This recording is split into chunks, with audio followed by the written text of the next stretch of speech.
penelitian penataan akses reforma agraria menuju pekerjaan layak dan pertumbuhan ekonomi, studi penataan kelembagaan di Kelurahan Ngampilan, Kementerian Ngampilan, Kota Yogyakarta.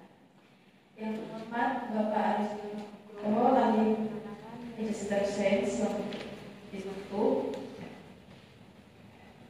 Yang terhormat Bapak Dr. Raden Deden Dani Saleh, Sarjana Sosial Magister Sains selaku dosen penguji 2.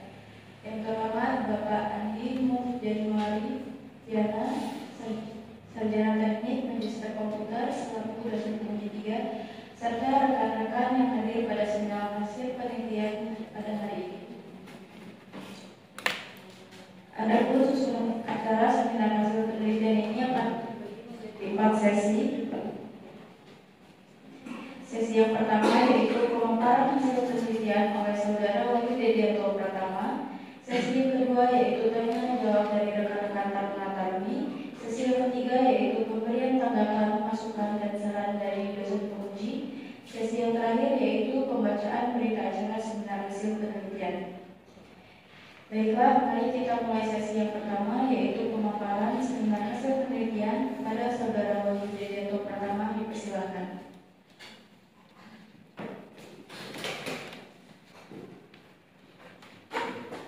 Assalamualaikum warahmatullahi wabarakatuh. Waalaikumsalam warahmatullahi wabarakatuh. Dan selamat sore. Perkenalkan, nama saya Wahyu Dedianto Pratama, NIP 2130374. Yang saya hormati Bapak Aris Nugroho selaku dosen penguji 1. Yang saya hormati Bapak Dr. Raden Deden Dani Saleh selaku dosen penguji 2. Dan yang saya hormati Bapak Andi Muhammad Januari selaku dosen penguji 3. Dalam hari ini saya akan memaparkan seminar hasil dengan judul penataan akses reforma agraria menuju pekerjaan layak dan pertumbuhan ekonomi. Studi penataan kelembagaan di Kelurahan Ngampilan, Kementerian Ngampilan, Kota Yogyakarta.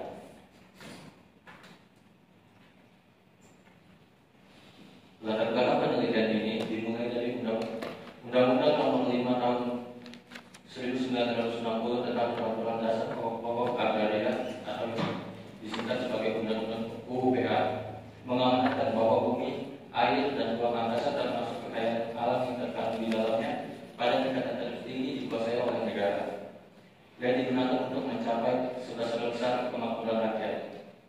Dalam Undang-Undang Pokok Agraria juga telah menyinggung tentang reforma agraria, di mana reforma agraria itu didefinisikan sebagai penataan kembali struktur penguasaan, pemilikan, penggunaan dan pemanfaatan tanah yang lebih berkeadilan melalui penataan aset dan penataan akses. Penataan aset adalah penataan kembali penguasaan, pemilikan, dan pemanfaatan tanah dalam rangka menciptakan keadilan di bidang penguasaan dan pemilikan tanah. Sementara itu, penataan akses adalah pemberian kesempatan akses permodalan maupun bantuan dalam rangka meningkatkan kesejahteraan yang berbasis pada pemanfaatan tanah. Sejalan dengan RPJMN 4 tahun 2020 dan 2024 dan rencana strategis Kementerian Agraria dan Tata Ruang Badan Pertanahan Nasional 2020 dan 2024 serta Peraturan Presiden Nomor 111 Tahun 2022 tentang pelaksanaan pencapaian tujuan pembangunan berkelanjutan. Direktorat Pemberdayaan Tanah Masyarakat melakukan program kerja melalui penanganan akses reforma agraria. Kegiatan tersebut didesain untuk mencapai tujuan pembangunan berkelanjutan atau yang disebut sebagai Sustainable Development Goals. Salah satu tujuan dari SDGs yang bersinggungan dengan Direktorat Pemberdayaan Tanah yaitu tujuan ke-8 yaitu pekerjaan layak dan pertumbuhan ekonomi. Sebagai pelaksana di kantor di wilayah Kota Yogyakarta, Kantor Pertanahan Kota Yogyakarta menjadikan Kelurahan Ngampilan sebagai lokasi penataan akses reforma agraria yang dimulai dari fase pertama yaitu penanganan akses reforma agraria yang dilaksanakan pada tahun 2023 dan fase kedua penataan kelembagaan penerima akses reforma agraria yang dilaksanakan pada tahun 2024 dan pengembangan usaha dan fasilitasi akses pemasaran yang sedang berlangsung pada tahun 2025. Menurut penelitian terdahulu, kegiatan penataan akses masih belum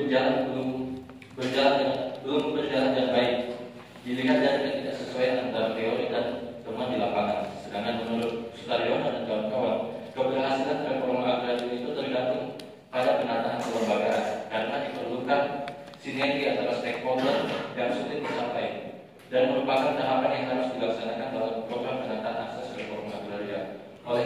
penulis tertarik melaksanakan penelitian tentang penataan akses reforma agraria yang berfokus pada fase kedua, yaitu penataan kelembagaan penerima akses reforma agraria. Adapun masalah dalam penelitian ini, yaitu apa saja indikator pekerjaan layak dan pertumbuhan ekonomi yang terpenuhi pada fase penataan kelembagaan penerima akses reforma agraria di Kelurahan Nyambila. Dengan tujuan penelitian menganalisis indikator-indikator pekerjaan layak dan pertumbuhan ekonomi yang terpenuhi pada fase penataan kelembagaan di Kelurahan Nyambila. Dengan manfaat penelitian yang terbagi menjadi dua, yaitu manfaat teoritis dan manfaat praktis. Dengan metode penelitian ini menggunakan metode kualitatif dengan pendekatan deskriptif yang dilaksanakan di Kelurahan Nyambila dengan informan sebagai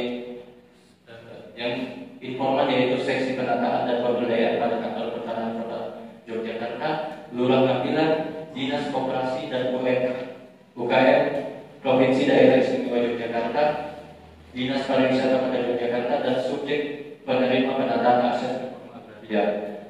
Dengan teknik pemilihan informan menggunakan probability setting dengan sumber data primer dan sekunder. Penelitian ini menggunakan teknik analisis data, yaitu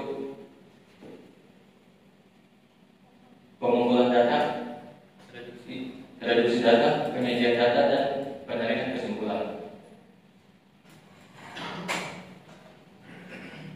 Di Kelurahan Nyambila, secara kondisi geografis berbatasan dengan Kelurahan Piko Kusuman dan Kelurahan Soskomindula di bagian utara, di bagian selatan berbatasan dengan Kelurahan Mupasan dan Kelurahan Topraja. Sedangkan di bagian timur Kelurahan Mupasan dan di bagian barat berbatasan dengan Kelurahan Pakuncen dan Sungai Binomo. Dan terdapat 9.963 total penduduk yang ada di Kelurahan Nyambila dengan jenis kelamin laki-laki sebanyak 4.827 jiwa dan perempuan 5.136 jiwa, dengan sarana perdagangan yang didominasi oleh warung, kios, dan toko.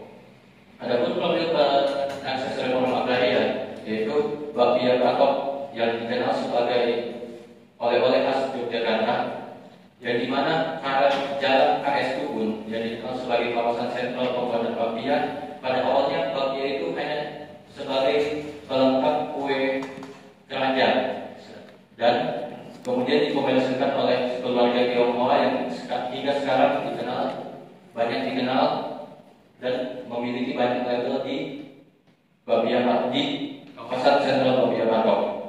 Ada kemudian teknik pewarnaan alam menggunakan bagian tumbuhan seperti bunga, daun yang ditempelkan pada kain dan dielus sehingga mengeluarkan pigmen warna dan yang menempel pada kain dan membentuk koloni pada permukaan kain. Sedangkan rajut adalah hasil seni yang dibuat dari benang dengan tangan atau mesin. Proses merajut dilakukan dengan mengikat atau mengaitkan benang untuk membuat kain atau barang seperti tas, selimut, atau aksesoris lainnya.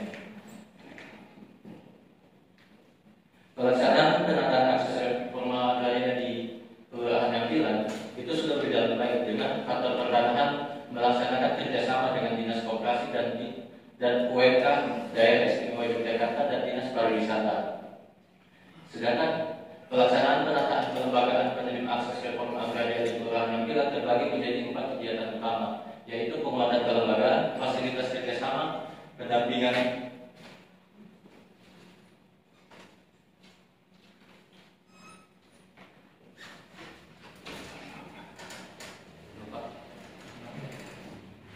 dan pendampingan kewirausahaan dan penyusunan surat keputusan penetapan kelompok masyarakat. Penguatan kelembagaan dilaksanakan dengan pengumpulan data secara lapangan oleh tenaga pendukung akses reforma agraria yang bertugas.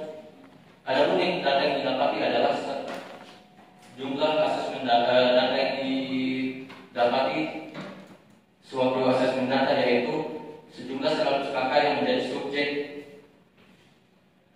subjek penerima akses reforma agraria yang terbagi menjadi 3 sektor utama,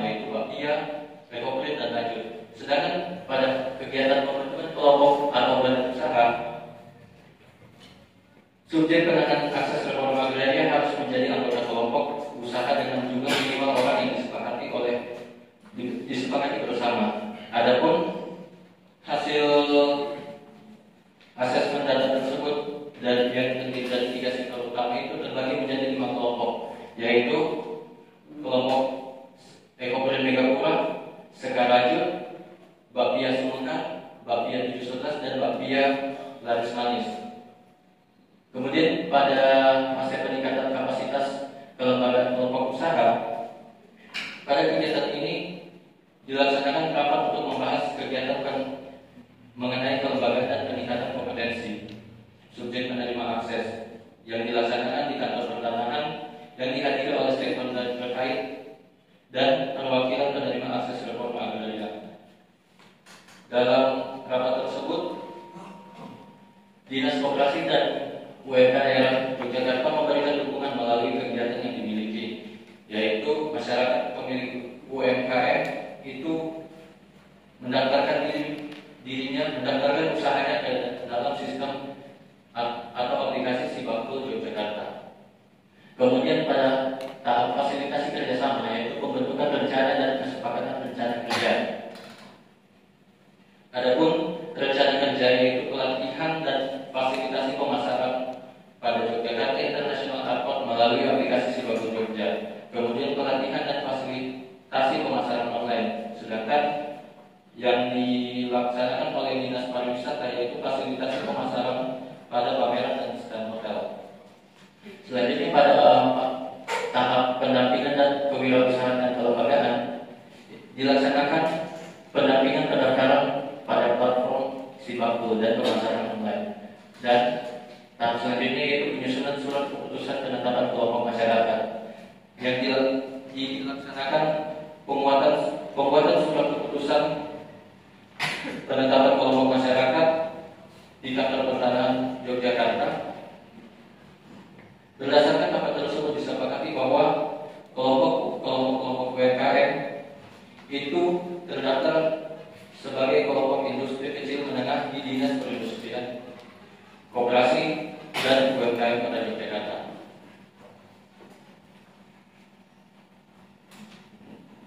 Adapun indikator-indikator pekerjaan layak dan pertumbuhan ekonomi, ada 13 indikator pekerjaan layak dan pertumbuhan ekonomi. Dimulai dari kesempatan kerja, di mana teori kesempatan kerja yang dikemukakan oleh Sangkil sangat relevan dengan masa penataan kelembagaan dalam kegiatan penataan akses reforma agraria di Kelurahan Nampilan.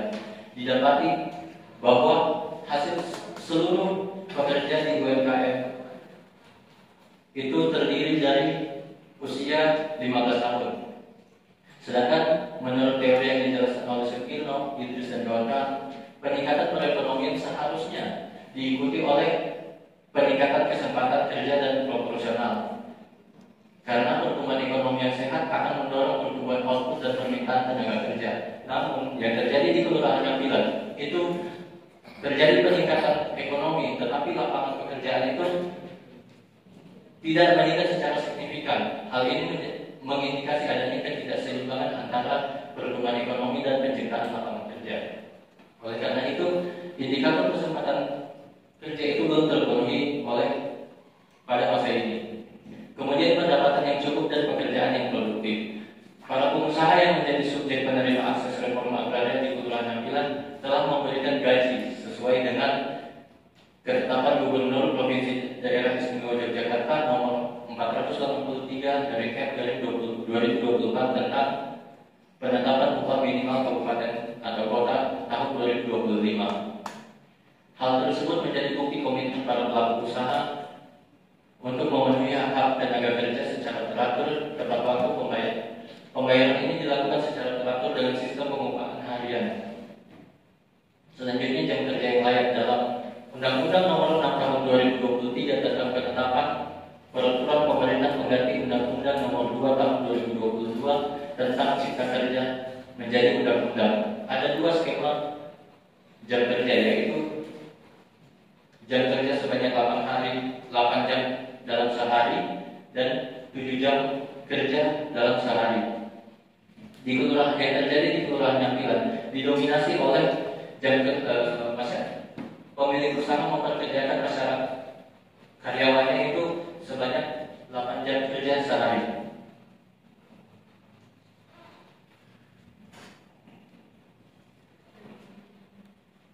Menggabungkan dalam indikator selanjutnya yaitu menggabungkan pekerjaan. Menurut Undang-Undang Nomor 6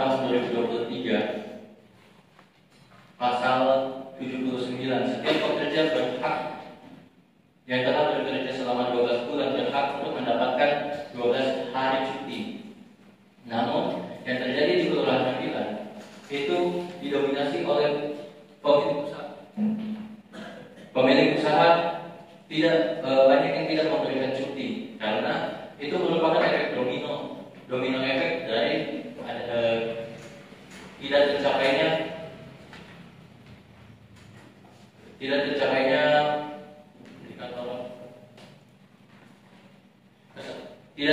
kesempatan kerja, di mana dengan diakibatkan oleh kesempatan kerja yang tidak meningkat, di mana masyarakat tenaga kerja di mana lapangan kerja tidak meningkat sehingga masyarakat tidak memiliki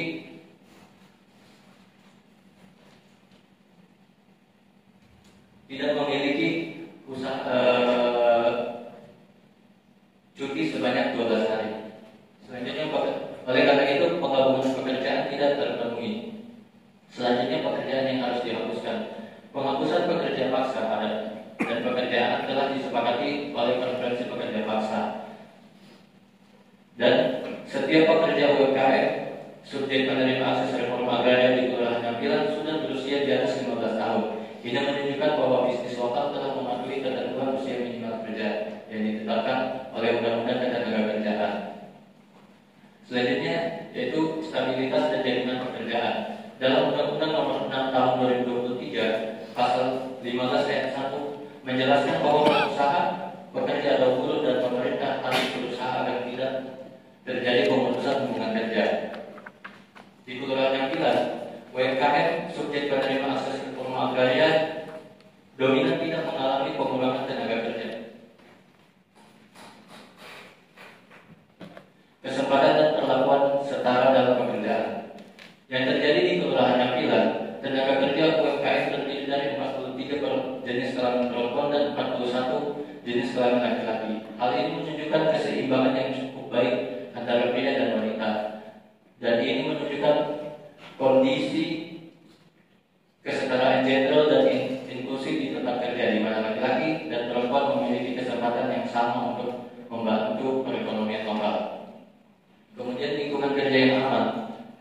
Lingkungan kerja yang aman dan sehat adalah tempat yang terbaik. Pekerjaan seharusnya dilakukan tempat yang mendukung kesehatan fisik dan mental karyawan. Pemilik UMKM telah membuat dan menerapkan standar prosedur operasional atau SOP untuk membantu mereka menjalankan usaha secara sistematis dan terstandar. SOP ini membantu bisnis kecil dan bisnis mikro, kecil dan menengah untuk menjaga kualitas barang dan jasa tetap terjaga, mengurangi kesalahan operasional dan meningkatkan efisiensi kerja. Selanjutnya jaminan sosial. Menurut Undang-Undang Nomor 6 Tahun 2023 tentang penetapan peraturan presiden, peraturan pemerintah pengganti Undang-Undang Nomor 2 Tahun 2022 tentang Cipta Kerja menjadi undang-undang, pada pasal 18 menjelaskan bahwa jaminan sosial meliputi jaminan kesehatan, jaminan kecelakaan kerja, jaminan hari tua, jaminan pensiun, jaminan kematian, dan jaminan kehilangan pekerjaan. Yang terjadi di Kelurahan Nampilan, UMKM ini belum mendaftarkan karyawannya pada program BPJS Ketenagakerjaan. Akibatnya karyawan tidak memiliki jaminan sosial ketenagakerjaan yang memadai.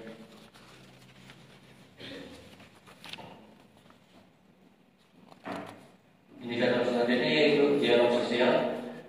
Dialog sosial merupakan proses negosiasi pertemuan atau informasi antara perwakilan pemerintah, pengusaha, dan pekerja mengenai penyelesaian konflik, keadilan, dan pelaksanaan kebijakan yang efektif untuk kepentingan semua pihak.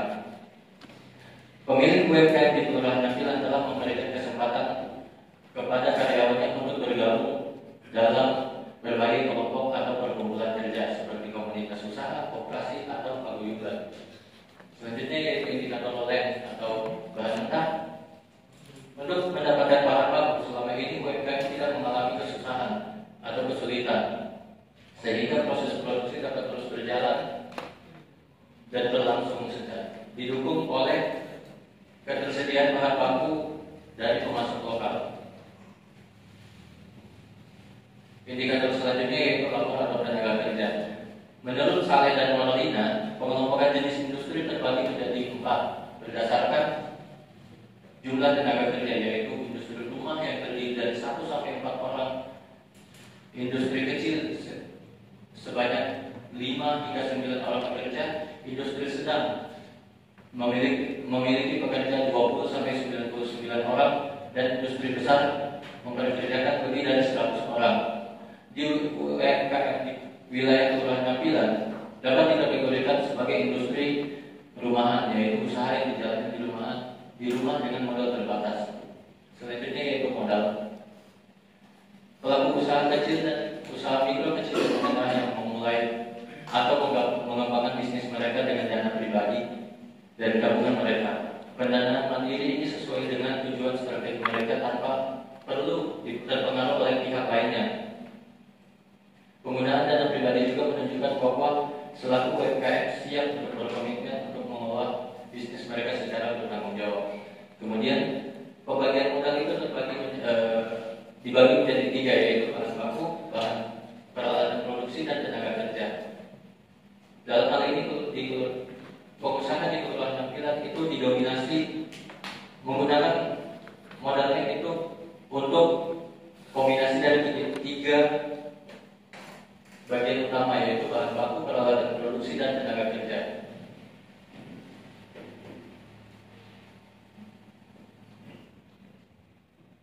Oleh karena itu, kesimpulannya yaitu penataan akses reforma agraria di Kelurahan Nampilan sudah terselenggara dengan baik berkat kerjasama dan dari berbagai pihak, baik kegiatan pemetaan sosial, pendampingan kewirausahaan, dan penataan kelembagaan penerima akses reforma agraria.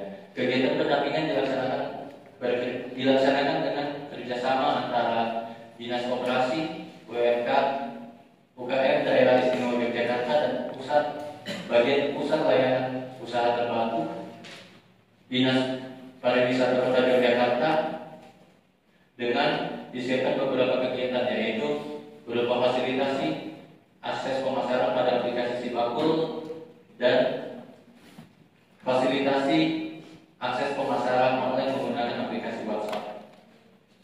Kemudian kegiatan penguatan kelembagaan penerima akses reforma agraria di Kelurahan Nampilan sudah berjalan dengan baik dan didapati hasil asesmen data subjek sebanyak 100 kakak yang terbagi menjadi 3 sektor usaha, yaitu bakpia, ekoprint, dan rajut. Kemudian penataan kelembagaan penerima akses reforma agraria di Kelurahan Nampilan sudah berjalan menuju Sustainable Development Goals,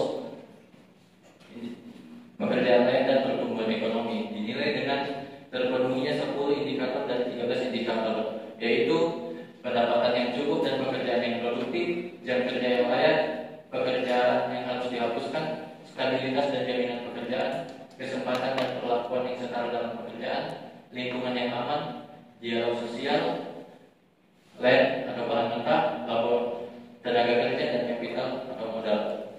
Sedangkan indikator yang tidak terpenuhi dalam kegiatan ini yaitu kesempatan kerja, menggabungkan pekerjaan, dan jaminan sosial.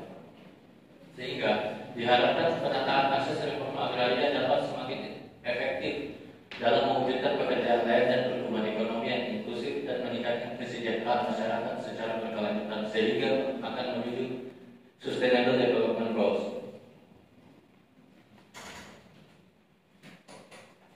Sekian pemaparan dari saya.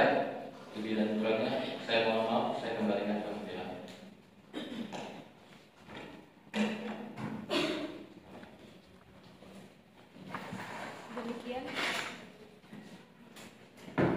Demikian pemaparan seminar hasil penelitian dan saudara Pratama.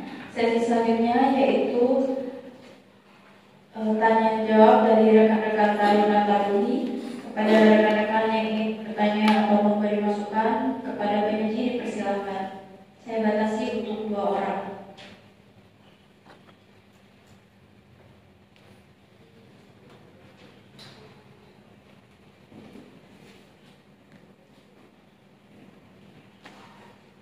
Nggak mau dibatasi.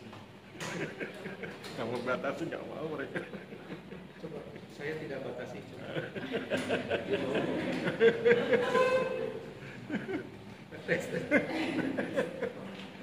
Mereka mau nanya semua itu. Apakah ada pertanyaan atau tambahan dan saran dari rekan-rekan sekalian? Kali ini tidak akan dibatasi. Tidak dibatasi.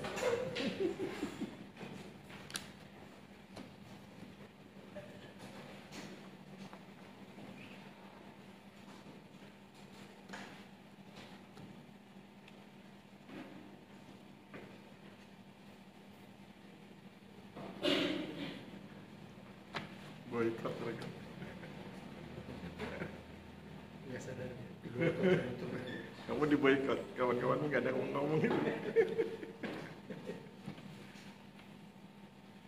Nggak ada, Mbak.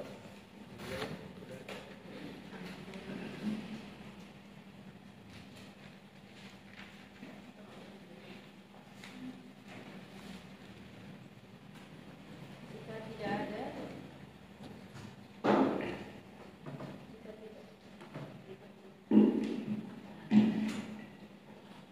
jika tidak terdapat pertanyaan dari rekan-rekan sekalian, saya lanjutkan ke sesi berikutnya, yaitu pemberian tanggapan, masukan, dan saran dari dosen penguji kepada Bapak Aristion Nugroho, ahli pertanahan, Magister Sains. Saya persilakan. Ada duluan, Pak. Ada.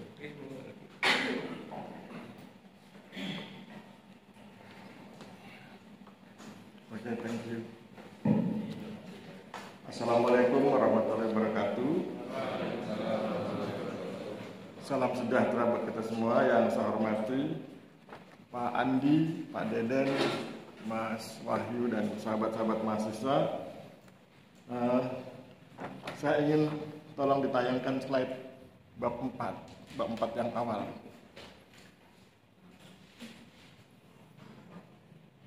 Oke, diperbesar. Saya ingin tunjukkan bahwa seorang peneliti itu perlu hati-hati, perlu teliti. Namanya peneliti ya. Kata kuncinya kan teliti. Peneliti itu orang yang teliti. Perhatikan kata penanganan. Salah ya. Harusnya apa? Penataan. Jadi peneliti itu kata kuncinya teliti. Jadi hati-hati. Kemudian lihat slide tentang metode penelitian. Oke. Kalau ini bukan cuman, ada lagi nggak yang lain? Nah, itu. Oke ya. Metodenya metode kualitatif, pendekatannya deskriptif.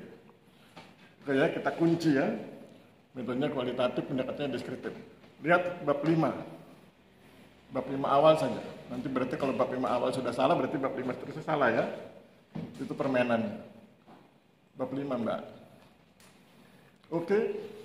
Ini kuantitatif atau kualitatif? Ini kuantitatif ya. Jadi beliau menggunakan metode penelitian kualitatif, tetapi ternyata yang dikerjakan kuantitatif. Pertanyaan menariknya, kalau begini salah atau betul? Jawabannya tentu salah ya. Dan kalau salah, apakah beliau harus gantung diri? Enggak ya. Enggak usah gantung diri, tapi diperbaiki. Metode penelitian kualitatif tidak memusuhi angka ya. Metode penelitian kualitatif tidak memusuhi angka. Bagi metode kualitatif, angka ini berguna sebagai ilustrasi. Tetapi tidak boleh berhenti sampai di sini. Kalau berhenti sampai di sini berarti ini kuantitatif. Berarti metodenya kuantitatif. Orang-orang kuantitatif sudah senang dengan metode ini. It's okay, kita hormati. Tetapi orang kualitatif itu kan wawancaranya itu kan depth interview ya. Wawancara depth interview, wawancara mendalam. Kemudian kata kunci berikutnya adalah apa? Behind the fact. Melihat di balik fakta. Faktanya kan ini. Behind the fact-nya apa? Behind the fact-nya adalah misalnya di yang poin kedua, di bawah UMK, di atas UMK. Harusnya kan kemudian diwawancarai mereka yang punya pendapatan di bawah UMK, bagaimana cara menyiasatinya, mengapa demikian, dan kemudian bagaimana kemudian mereka yang berada di atas UMK itu mengapa demikian. Jadi diwawancarai itu, yang di bawah UMK diwawancarai, yang di atas UMK diwawancarai. Yang borongan juga begitu, yang harian itu. Jadi semua temuan ini berguna, tetapi tidak boleh berhenti hanya sampai di persentase. tapi harus kemudian dikembangkan. Mengapa demikian? Bagaimana cara menyiasatinya, begitu ya? Karena kan tujuannya kan SDGs yang ke-8 ya. Apa itu? Pekerjaan yang layak dan pertumbuhan ekonomi. Jadi nanti kan orang bertanya, pertumbuhan ekonomi berarti kan UMK-nya harus minimal, kalaupun tidak di atas, setara. Sehingga kemudian itu jam kerjanya juga begitu.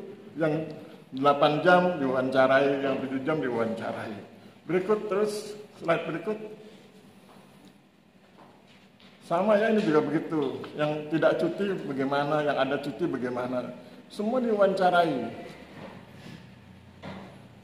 Ya, jadi kata kuncinya itu. Jadi menurut saya skripsi ini belum selesai.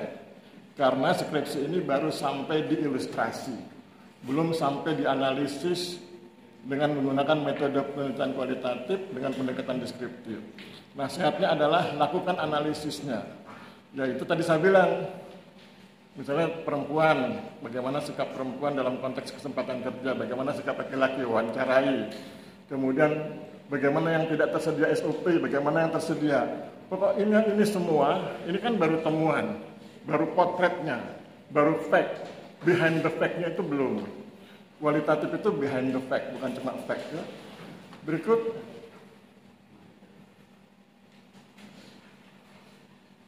Oke ya, jadi saya pikir itu tidak banyak catatan saya. Catatan saya adalah penelitian ini belum selesai, baru sampai di ilustrasi, belum sampai mengungkap behind the fact, pada kekuatan kualitatif pada behind the fact-nya. Nasihatnya adalah lakukan wawancara kepada semua kelompok yang sudah dikenali ya. Jadi kan berhasil mengenali kelompoknya, kemudian wawancarai, kemudian tunjukkan mengapa demikian dan bagaimana cara menyiasatinya. Saya pikir demikian moderator. Saya kembalikan pada moderator, terima kasih. Selanjutnya saya persilakan kepada Bapak Andi Jalan Mulyana, sarjana teknik medis secara komputer, Universitas Indonesia. Ya, bismillahirrahmanirrahim. Assalamualaikum warahmatullahi wabarakatuh. Waalaikumsalam warahmatullahi wabarakatuh semuanya. Yang terhormat Bapak Dr. Gading dan terhormat Bapak Aristiono Bowo. Sebelumnya saya mau menyampaikan permohonan maaf tadi agak dekat karena ini saya pikir ini hari Selasa, gitu kan. Gitu. Soalnya banyak yang terschedule Pak.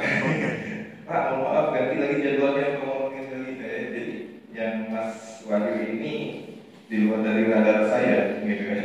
Karena saya pas waktu beliau menyampaikan ternyata di hari-hari sebelumnya, di minggu yang lalunya belum mengabari ke saya, gitu untuk hari ini apakah saya bisa atau tidaknya untuk seminar hasil, gitu. Itu sih ya. Jadi mohon maaf tadi ada sedikit terlambat. Oke, berikutnya ini saya mau menanyakan dulu dari penelitian yang Mas lakukan ini, harapannya outputnya apa? Outputnya ini, Bapak, outputnya ini peneliti ini ingin menilai apakah pekerjaan layak dan pertumbuhan ekonomi ini sudah berjalan menuju pekerjaan layak dan pertumbuhan ekonomi. Pertumbuhan layak, pertumbuhan ekonomi. Pekerjaan layak dan Pekerjaan layak dan pekerjaan ekonomi. Oke, aku dari penelitiannya bahwa kamu kan di Jogja kan tempat penelitiannya. Nah di Jogja ini hasil penelitian kamu apa? Mengatakan bahwa di Jogja ini adalah layak atau tidak layak atau bagaimana hasilnya? Jadi dari indikator yang terpenuhi, peneliti ingin mengetahui apakah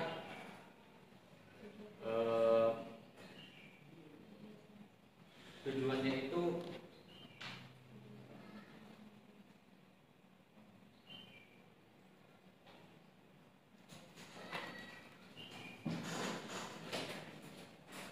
jadi peneliti ingin mengetahui di mana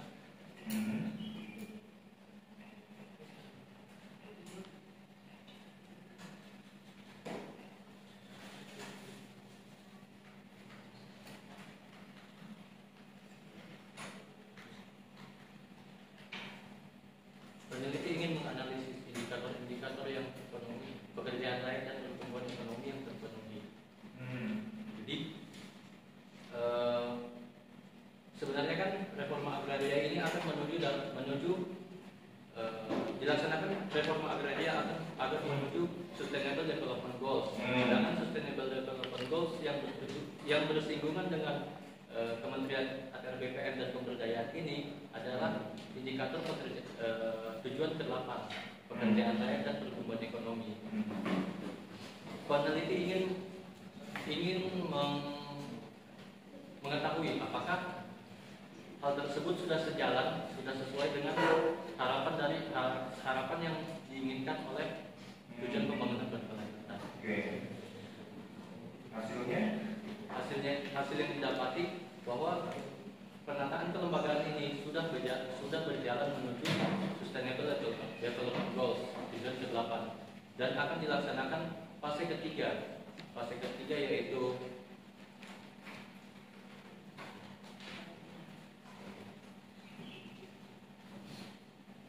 yaitu pengembangan usaha dan fasilitasi akses pemasaran, sehingga akan menuju penataan akses ini akan menuju Sustainable Development Goals. Oke, berarti yang saya bisa ambil kesimpulan, ini kan di Kota Jogja kan objeknya, tempatnya. Berarti Kota Jogja, daerah Jogja ini itu sudah masuk kategori Sustainable Development Goals dengan beberapa indikator-indikator yang tadi. Apakah betul seperti itu? Ya. Oke, berdasarkan dari indikator tadi, indikatornya apakah memang indikator sustainable itu maksudnya ada standarnya enggak? Bapak, untuk indikator pertumbuhan ekonomi ini berdasarkan ILO, Pak. ILO menjelaskan bahwa pekerjaan layak itu terdapat 10 indikator. Oke. Dan pertumbuhan ekonomi itu 3 indikator, Pak. Oke. Nah, seperti ini beberapa persentase yang tadi sudah disinggung oleh Pak Aristiono, lebih mencermati apakah dari SGD itu ya, yang dimana Kota Jogja ini itu adalah kategorinya adalah masuk ke SGD itu, gitu kan, dengan perhitungan tadi, gitu ya, persentase dan sebagainya. Nah, SGD ini ada standarnya enggak? Misalkan yang masuk kategori layak berarti harus lebih dari 50%, yang tidak layak 50%. Yang menjelaskan kayak gitu.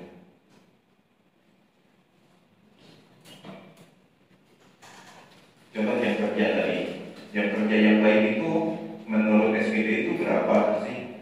Apakah 7 jam, apakah 8 jam, berapa jam, atau gimana?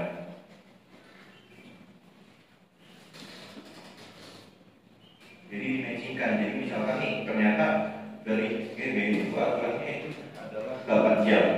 Ternyata di lapangan itu banyak sekali perusahaan-perusahaan di Jogja ini yang memberikan ukurannya itu 9 jam, gitu kan? Berarti kan itu sangat dipertanya, gitu. Ternyata dari sekian banyak perusahaan, itu perusahaan-perusahaan ini tuh terhadap karyawannya itu harus bekerja 9 jam, padahal di standarnya itu harusnya 8 jam, gitu. Kan ada temuan kayak gitu, gitu kan? Menjelaskan tentang ini loh standar tentang SGD ini seperti ini.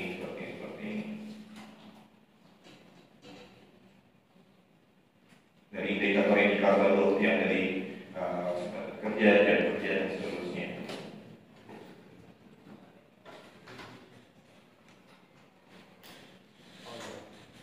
Jadi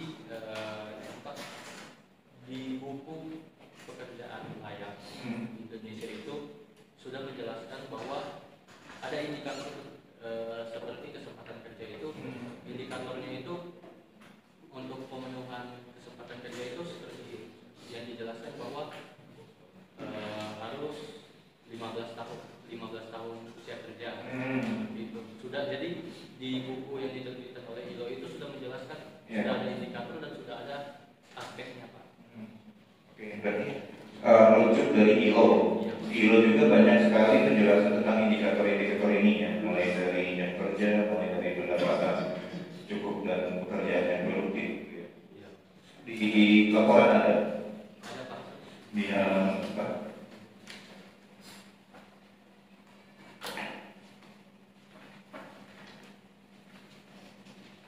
Indikator-indikator standar dari ILO ya.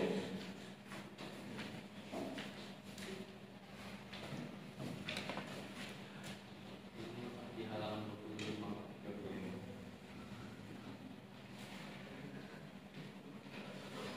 ILO 15 tahun angkatan kerja. Pendapatan yang cukup. Kerja 40 jam, 48 jam seminggu. Kerjaan. Oke.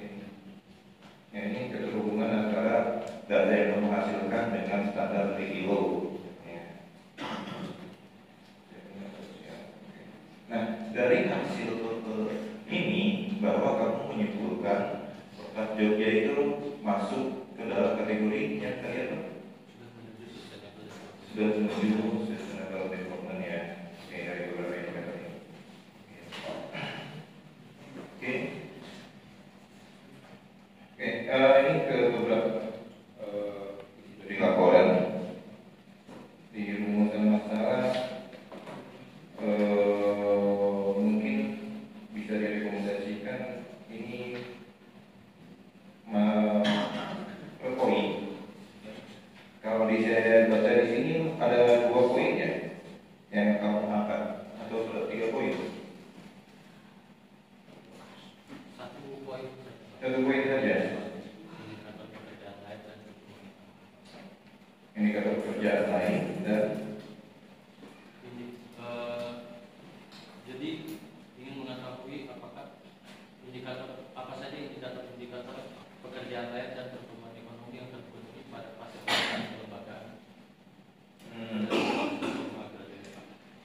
gitu, ingin mengetahui aja indikator-indikatornya, ingin mengetahui saja.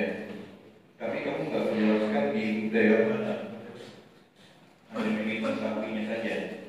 Atau poinnya ada kayak di Jogja ya.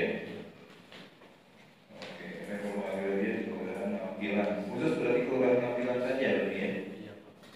Karena Kelurahan Ngampilan menjadi lokasi penataan akses reforma agraria oleh kantor pertanahan provinsi. Oke. Oke, baik. Mungkin selebihnya yang perlu diperhatikan oleh Mas Wahyu ya.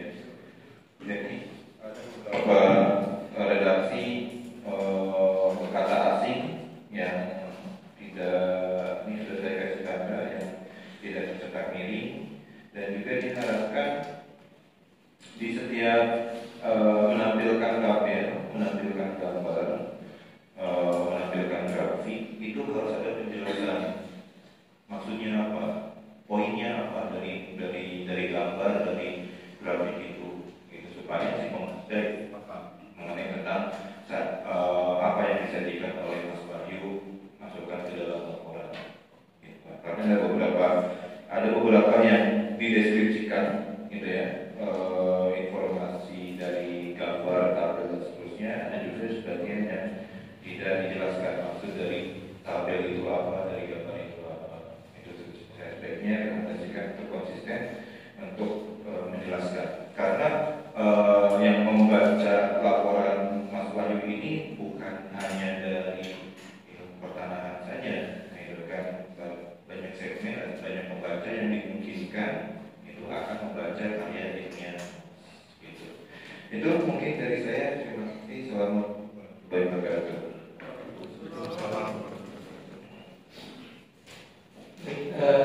Perbaiki ya. Perbaiki ya. Pertama mungkin saya mengapresiasi upaya Mas Wahyu untuk menjabarkan dorongan saya itu kita membacanya bahwa manajemen pertanahan di Indonesia itu menganut manajemen pertanahan NA. Nah, menurut NA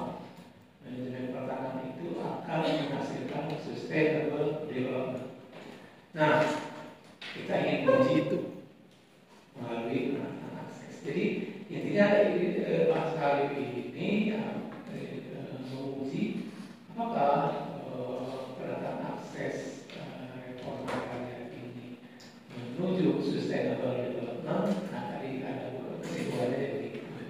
Cuma ada missnya itu di metode ya, metodenya masih kurang. Nah, menurut saya kira-kira kekurangannya itu di pembahasan awal di kerangka teoritis ya, karena kita mungkin kurang cukup pengetahuan terkait indikator-indikator yang akan dibahas. Saya tadi diulang-balik di mana kelirunya. Kira-kira di situ menurut saya. Jadi kamu harus elaborasi lagi di depan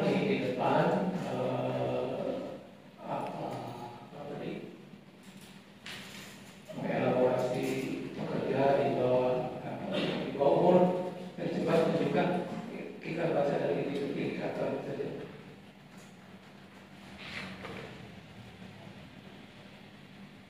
Terus indikator bab 5.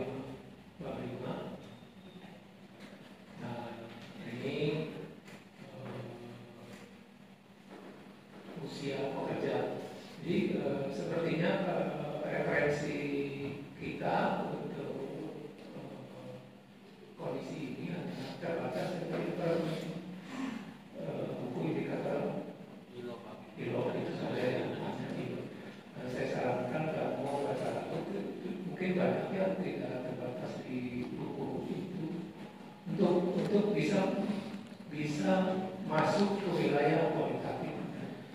Jadi banyak mungkin riset-riset tentang pekerja di bawah umur, pekerja di atas 50 mungkin banyak.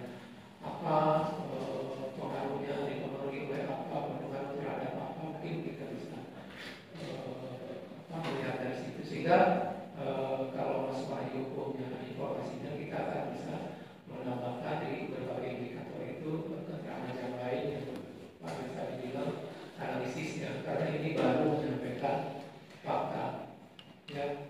Jadi kekurangan kita mungkin kekurangan pengetahuan terkait indikator-indikator yang akan kita bahas ya. Kekurangan pengetahuan itu ya menurut saya di dua kerangka teoritis. Saya lihat tadi pekerjaan yang layak itu pembahasannya hanya satu paragraf beberapa. Mungkin masuk lebih banyak tahu kalau memang tidak ILO itu kan ukuran angka sih, memang indikator kualitatifnya pasti ILO. Tapi untuk dapat makna-makna yang kualitatif, saya pikir kamu harus menambah dulu di kerangka teoritis, kita penelitian apa, tapi yang bukan yang kualitatifnya. Kenapa orang bekerja harus di atas 15 tahun? Apa yang dipikirkan oleh orang-orang, apa yang dikatakan seperti itu ya. Jadi saya berharap menurut saya sudah oke sih menjabarkan dorongan saya, tetapi itu tadi keplesetnya di sini ya, lebih banyak masih banyak menyampaikan fakta yang itu kualitatif. Kalau itu menjadikan atau mau berubah metodenya. Nah, persoalan lain kalau berubah metode juga berubah harus lebih tebal kan, jadi soal yang lain sama-sama aja sih sebetulnya.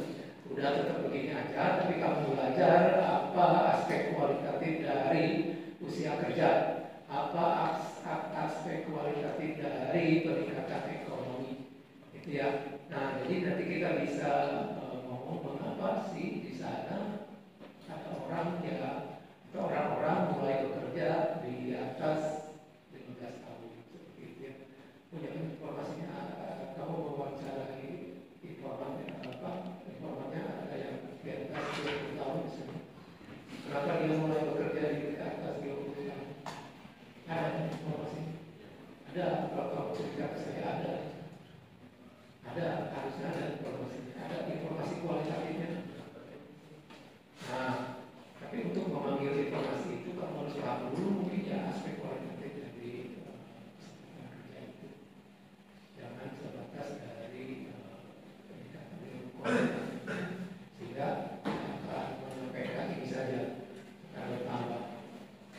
saya mau komentarinya ini lembaga sama-sama sih. Karena lebih tebal sih kalau deskripsi keuangan tapi di bab 5 itu lebih tebal dari bab 4 ya.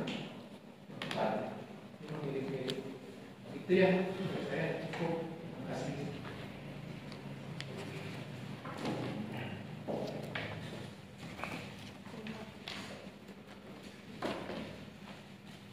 Jadi kerja keras ya. Karena indikatornya ada berapa? 13. Setidaknya setiap indikator 5 artikel penelitian kualitatif ya berapa tuh? Tunggu aja. 13 kali 5. Terima kasih atas tanggapan, masukan dan saran dari Bapak dosen penguji. Selanjutnya memasuki sesi yang terakhir yaitu pembacaan berita acara seminar hasil penelitian. Kepada Bapak dipersilakan. Nilainya pada dia. Mana itu sana. Yang ada nilainya. Nah. Ada nilai? Ada. Oh, sudah kan? Oh, sudah. Tunggu. Tenang. Semua dapat tanda tangan.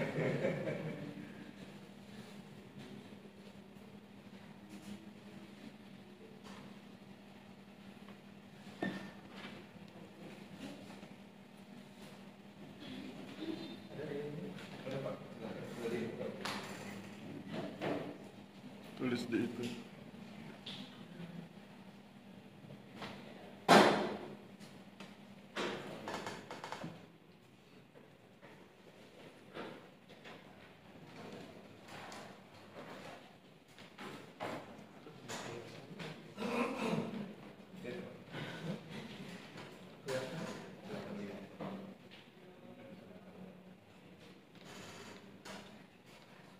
Berapa?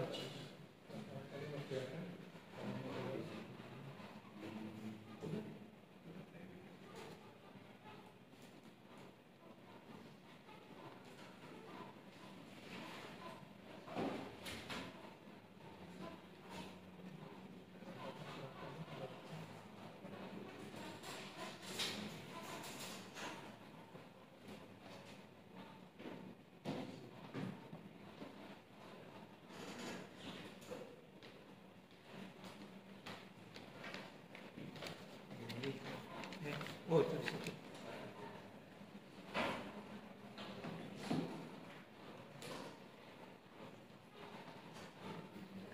Saya bacakan ya.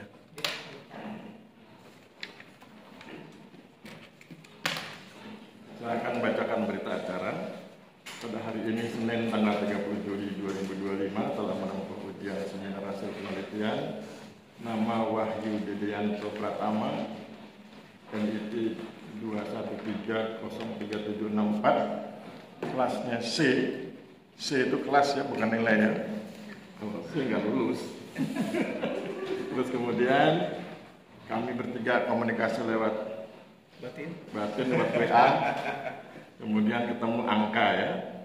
Nah, setelah kita lihat angkanya maka pada prinsipnya kami bertiga bersedia menerima ini, tapi dengan catatan perbaikan. Kamu harus perbaiki seperti disampaikan Pak Deden, kamu punya 13 indikator kuantitatif yang harus dijelaskan secara kualitatif. Waktu perbaikannya 1 minggu, berarti tanggal 7 Juli 2025 kamu harus sudah selesai memperbaiki. Kemudian nilainya nyaris A ya, 84,2. Dengan catatan kalau tidak diperbaiki dan masuk ruang ujian dijamin tidak lulus ya. Meskipun Anda sekarang dapat nilai 84,2, tapi kalau tidak diperbaiki dan berani masuk ruang ujian, ketemu saya dengan Pak Deden, dijamin tidak lulus. Jadi buat apa dapat A kalau nggak lulus ya? Jadi nasihatnya adalah tetap diperbaiki dan kami tunggu sampai tanggal 7 Juli 2025. Terima kasih, saya kembalikan pada moderator.